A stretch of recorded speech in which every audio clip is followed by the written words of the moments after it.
Hi,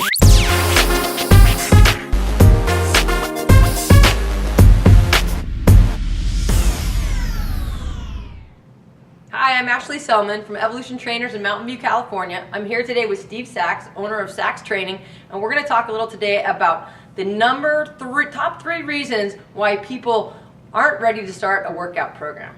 But what are those, Steve? Great, Ash. So the one thing we hear all the time is they just don't have enough time in their schedule. They're too busy to work out, and whether it's somebody who's really busy, working all day long, or it's a bartender down the street at lunch at the other day, just says, "Oh yeah, I'd love to work out, I'm just too busy." And the number one thing that I hear from my busiest clients is they just schedule it.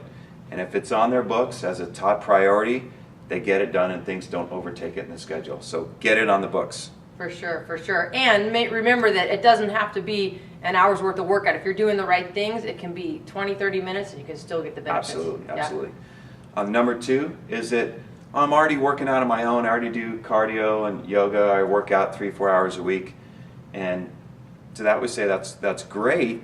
But if you're working out, if you have 3 or 4 hours a week to spend on training, there's no reason you shouldn't be getting great results, because like you just said, you don't need that much time to get great results. You should be really efficient and get even better results out of shorter workouts. Yeah, exactly. I think a lot of times people get out to do their workouts outside, maybe walks and runs and things like that, and that's the amount of time they have to work out, and that they don't realize there's some other things they can be doing that take less time that'll actually get them better results. Absolutely.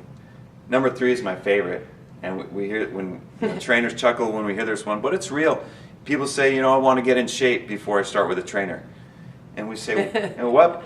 And I've turned that kind of from a frustration into a positive, and I think instead of being bewildered when people ask that question, say, what, just do one thing, write it down where you want to be in a year from now. In a year from now, if you come back and say, okay, I did everything I needed to do, I got in shape, then that's great. But if not, really just to make a small investment in a trainer a couple times, and they'll help you get started and could be a lot better off. Yeah, that's a good point. I think people often have good intentions of making some changes in their life, but sometimes you do need a little help. And so if you keep saying like, oh, I'm going to do this first before I take that step, you might never get there. So just take that step. Yeah. Right.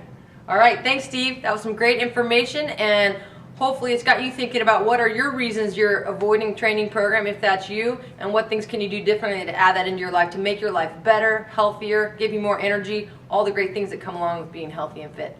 So we'll see you again next time.